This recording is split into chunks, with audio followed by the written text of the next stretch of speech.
गजा पर इस्राएली आक्रामकता के खिलाफ लड़ने का दावा करने वाले यमन के अंसारुल्लाह या हौसी फाइटर्स अब भी मोर्चे से हटने को तैयार नहीं हैं। भले ही अमेरिका ने हूतियों के साथ सीज फायर कर लिया हो, लेकिन हौसी इस्राएल के पीछे ही पड़ गए हैं। इधर इस्राएल गजा में अपनी आक्रामकता बढ़ा रहा है। उसने हमास के खिलाफ ऑपरेशन गिदोन चैरियट्स छेड़ दिया है। हवाई हमलों के साथ ही टैंक और दीगर असलहे लेकर इस्राएल साउथ गजा में उतर गया है।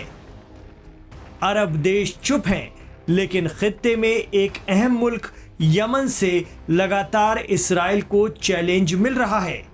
अब सोशल मीडिया के जरिए आ रही खबरों के मुताबिक यमन की अंसारुल्लाह मिलिट्री ने तय किया है कि इस्राएल के खिलाफ नेवल ब्लॉकेज शुरू किया जाएगा। यमन के हूतियों का कहना है इसके लिए इस्राएल के बेहद अहम पोर्ट हाइफा को निशाने पर लेने की धमकी अंसारुल्लाह फोर्स दे रही है। आपको बता दें कि इससे पहले हूतियों ने इस्राएल के खिलाफ एयर ब्लॉकेट या हवाई रुकावट अभियान छेड़ रखा था, जिसके तहत राजधानी तेल अवीव के पास और यरूशलेम से महज 45 किलोमीटर की दूरी पर मौजूद बेन गुरियन एयरपोर्ट को निशाना बनाया गया था हाइपरसोनिक मिसाइलों के जरिए। हूतियों की कुछ मिसाइलें एयरपोर्ट के रनवे के पास गिरी भी थी, हालांकि ज्यादातर को इस्राएल के एयर डिफेंस सिस्टम ने नाकाम कर दिया।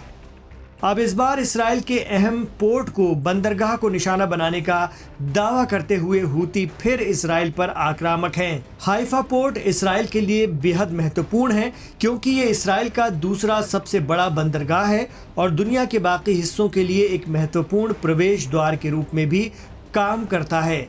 खास तौर से दूसरे विश्व युद्ध के बाद इस्राएल में आने वाले हजारों प्रवासियों के लिए ये एक महत्वपूर्ण प्रवेश बिंदु था।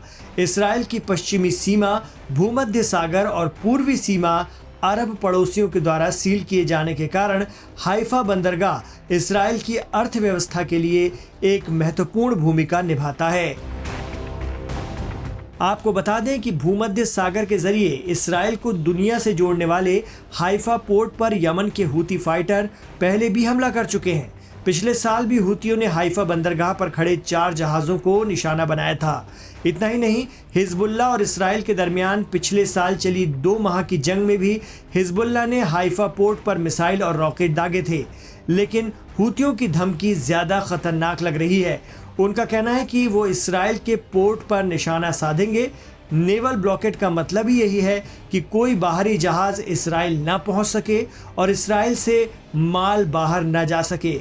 अब देखना होगा कि हूतियों की इस धमकी के बाद उनसे निपटने इस्राएल क्या बंदोबस्त करता है।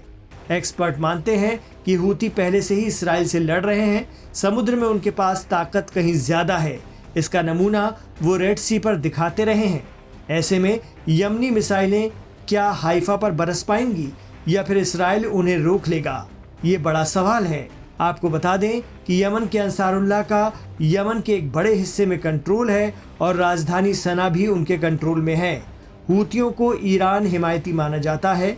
यमन के ये जैदी शिया ईरान की इस्राएल के खिलाफ प्रतिरोध की धुरी या मुकावमत का हिस्सा हैं।